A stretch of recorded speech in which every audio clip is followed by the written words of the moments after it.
Hello and welcome. Thank you so much for joining me on my program. I appreciate you wherever you are connecting from. If you are joining me from any part of the world, I thank you very much for your contributions on this channel. Please kindly subscribe if you have not subscribed, and also click the notification bell so that you'll be notified each time I upload a video. You will be among the first to receive it. In this channel, I bring information to your doorstep. I bring news from all channels, from every angle. Things that have to do about the world, things that have to do about Africa, more especially Nigeria. I bring it to your doorstep, some information that you ignore, some information that you cannot be able to come across. I look for them, I bring it to your doorstep for you to see. Every video you see on this channel is for educational purpose, to keep you up and get you aware of what is happening in the contraction called Nigeria, more especially. I bring the information to your doorstep. They are not lies. Most of the videos you're going to watch here are videos that are coming from the conventional media, and some of us sometimes are lazy to get into it. Some of us sometimes are too busy to be able to lay our hand on this. That is why I bring the videos to your doorstep. Watch from beginning to the end. Remember, these videos are for educational purposes, so that you can be educated and know what is going on. Let us watch together. At the end, you can go to the comment section and put down your comment. Give your opinion. Say it the way you feel it. Nobody's going to come against you. It's a free world, and this is the social media where people say it and set the record straight exactly the way it is without being controlled. Do that on the comment section. Let us watch the video together as it comes. Thank you. There are no mainstream Igbos. There are no greater Igbo. There are no smaller Igbo. Every Igbo are all one and equal. Just watch this video. I don't want to talk too much. Just watch this video and clear your doubts. Thank you. As indigenes of the 5 Southeast states pursue their quest for the emergence of a Nigerian president of Igbo origin in 2023, they have been accused of shutting the doors against other Igbo subgroups, chiefly from the South-South geopolitical zone. According to indigenes of Anioma, Ikwere, Eche, Ibani, Ukwane, and Ekastok, they share the same social-cultural systems, language, and ancestry with their brethren in the 5 Southeast states. They are also contending that it will be undemocratic to subvert the rights of Igbos who are not domiciled in the Southeast for the quest for an Igbo president come 2023. To discuss the push for a Nigerian president of Igbo origin and the views expressed by the Igbo subgroups in Nigeria, which have often been accused by Southeasterners of only identifying with them when it is expedient. We are now being joined by Chike Ogea, Managing Director of McFarlane Hospitality Limited and former Commissioner for Information in Delta State. Good morning, Chike Ogea, and welcome to the show. And let me welcome you especially in Professor Akintenewa's manner. Chike Ogea, Chike. Anyway, it's good to have you. Thank you. I'm happy to be here. Yeah, it's good to have you on the program. To do a Rufai as well. Nice to see you. Anyway, very quickly, Yes. Looks like everybody wants to be president. And you are from the Anioma Oshimili side of the River Niger. And you know, we hear that people who are not mainstream Igbos, the Igbos in Delta, the Igbos in rivers, they are also saying, look, if there's going to be the zoning of the presidency of Nigeria to, you know, the Southeast, then those who pay the price as, well, permit me to use the word, Igbo subgroups, you know, are also good enough to represent Igbos. But the dilemma here is that people from all the other ethnic groups that we mentioned, they also belong to the South-South. They are not mainstream Igbos. So why is this, you know, a big issue about we are also Igbos? You know, because if the thing goes to Igbo land, we too are part of the Igbos. And if so, who are your favorite candidates, possible candidates from the marginal Igbo groups? Fine, Ruben. Thank you for having me once again. You made a comment which resonated with me, and that is one of the main reasons why I'm here this morning. You talked about mainstream Igbo. What is that? I don't think there's anything called mainstream Igbo. Because, you see, if we go back a little bit in history, even from the coup that brought that truncated Nigerians' democracy, as far as I'm concerned, and put us in the quandary we seem to be in 1966. One of the major participants was a young man he was a major, Nzogu. He's from Okpanam. Okpanam is just 2 minutes away from Asaba. It's more or less the same place as Asaba, which makes him an Oshimili Igbo person. From that axis, the Anyocha Oshimili area, we speak exactly the same kind of, when I have a discussion with any brother of mine across the Niger, he understands what I'm saying. There might be little fluctuations of one word. We can say shine, they can say rine, and little things like that. But in the main, it is the same dialect, it is the same language. Now, when you look at even the effort of the Biafran War, and I want to talk about personal experience here, you will see that the Oshimili and Nyocha Igbos were even the ones that bore most of the brunt of that war. Both in terms of course, the Asaba massacre is known to everybody. I don't think any town, either in the southeast or anywhere in Nigeria, suffered as much as the Asaba people did, with the kind of killings and the program that went on in Asaba on that fateful day. Why was that so? If you think those people, the federal troops did not have enough intelligence to tell them that this town was solidly behind the Biafran agitation. My late father was a medical doctor who was practicing in Benin at the time when the Civil War broke out. I was barely 6 years old, my 2 elder sisters. And my mom is of the Yoruba extraction. She had a choice of taking us to her parents in Ibadan where they were living. But she said, no, wherever my husband is going, I'm going to go with my husband. And they put us in 2 cars and we went across. They went to look for an old friend of his, that they were all in Benin, who lived in Oka, Chief Dom Nwosu Njikoka, as they called him. And we stayed with him in his house in Oka, and both families became one, and thereafter we ran from one town to the other throughout the 30 months of the Biafran Civil War.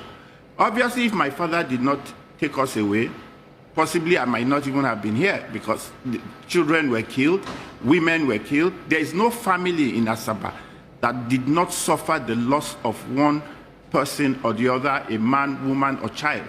Because don't forget, when those federal troops came to Asaba, the idea was that, oh, come and welcome the federal troops, they are here.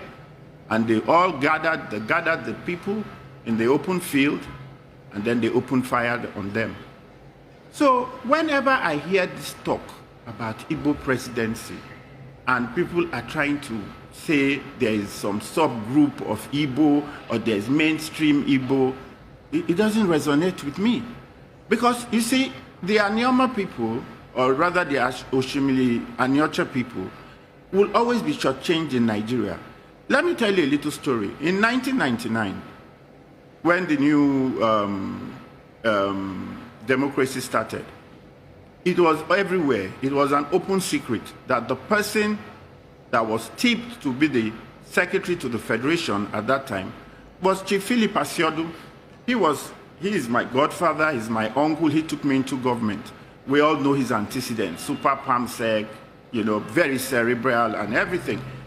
He's one of the custodians of Nigerian history and political economy and everything.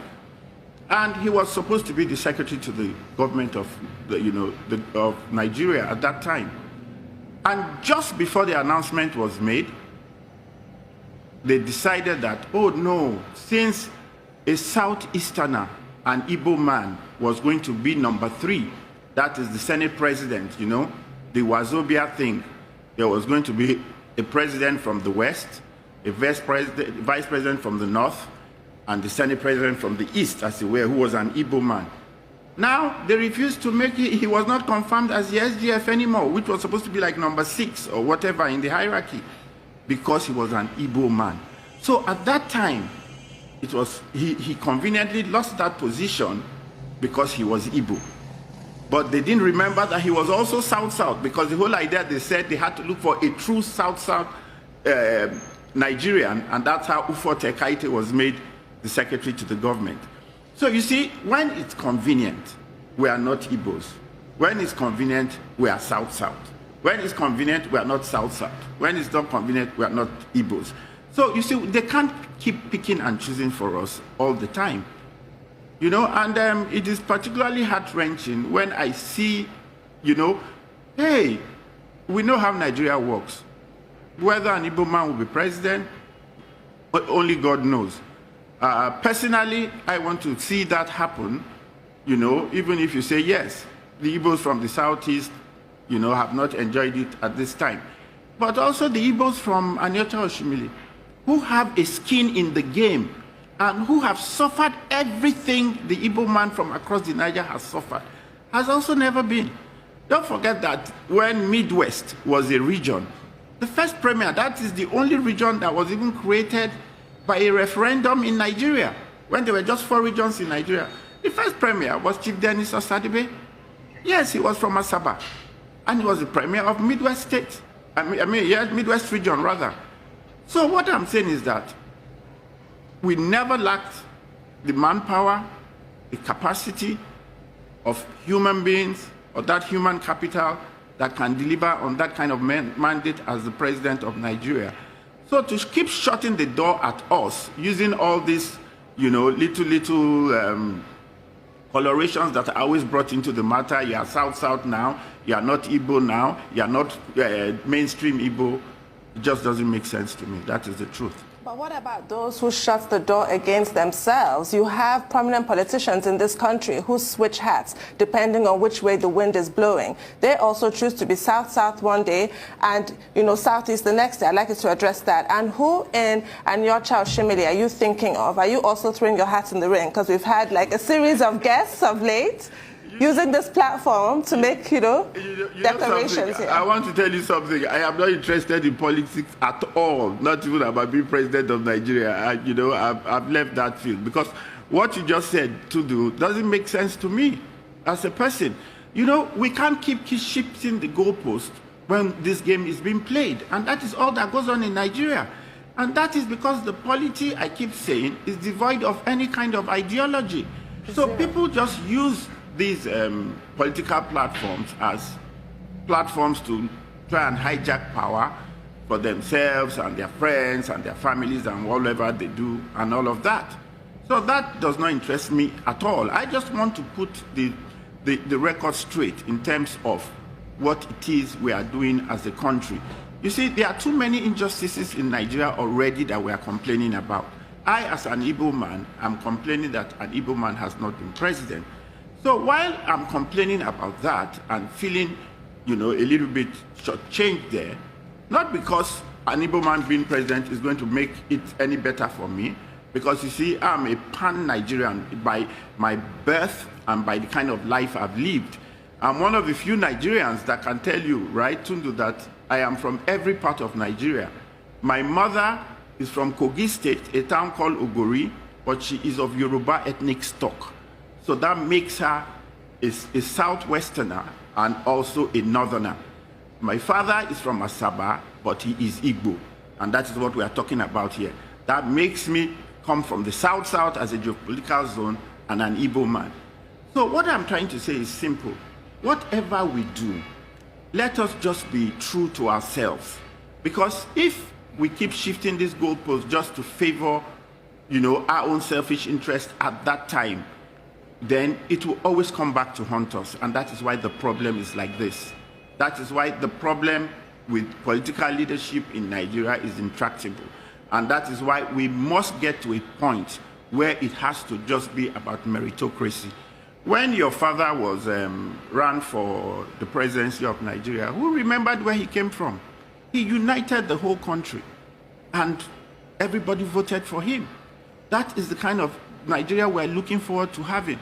When Obasanjo was president, even his own people from Southwest did not want him, but he was made president of Nigeria by everybody else in Nigeria. Now some people even come on TV and tell us that the Igbos are constantly against themselves, which is beginning to look like, because here I am, an Igbo man, and I'm shouting that, yes, you can't keep saying to us that we are not Igbos. You know, they say we should reach out to other ethnic groups and all of that. Even other ethnic groups, nobody, that is one of the biggest lies they keep selling in Nigeria. No ethnic group is heterogeneous in its thinking and all of that. In fact, most politicians, I can assure you, if you look at the political trajectory of Nigeria, their greatest traducers have always been the ones from their villages, from their towns, and from their states. It's not even the ones from other places. So what are we saying? Okay, you meant homogeneous in their thinking, not heterogeneous, I guess. I mean, just like the argument that the North have had, a lot of Nigerian presidents, yet the North still remains very poor and very, very devoid of development. Let me use that word.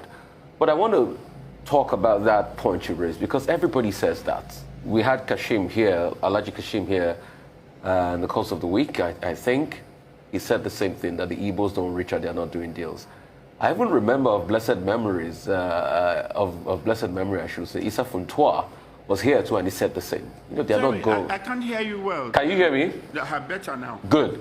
I said we had Alhaji Kashim here. It said the same thing, that the Igbos don't reach out. Okay. Secondly, I remember Issa Funtua of blessed memory said the same thing while he was here. I think the last interview he granted before he passed was on Arise. I think it was January, maybe last year or thereabout.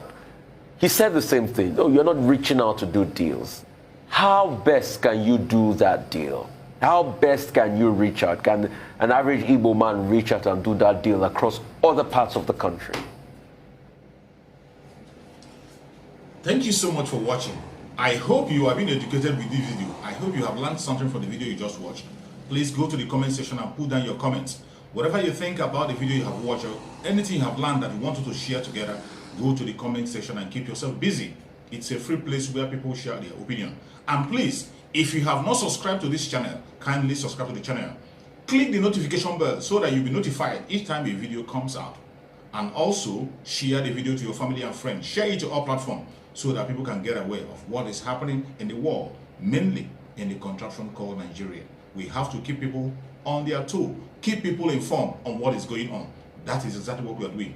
Every video you are watching in this channel is for the purpose of education and nothing more. Thank you so much for watching, and remember, bye-bye. See you again.